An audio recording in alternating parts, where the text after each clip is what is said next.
Index match has been the recommended lookup combo since 2005. XLOOKUP was introduced in 2020. 6 years later, which one should you actually use?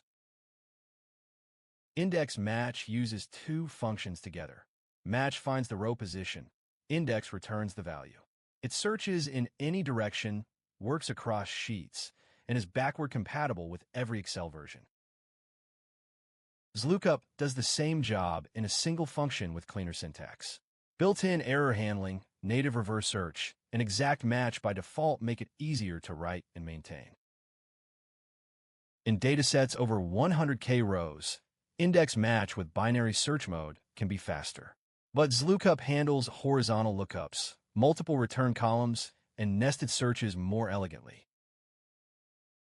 I run both formulas through 5 real-world scenarios: basic lookup, reverse lookup, two-criteria lookup, cross-sheet lookup, and error handling. I compare formula length, readability, and speed for each. My recommendation? Learn both. Use XLOOKUP for new work. Keep index match for backward compatibility. Subscribe for more formula showdowns.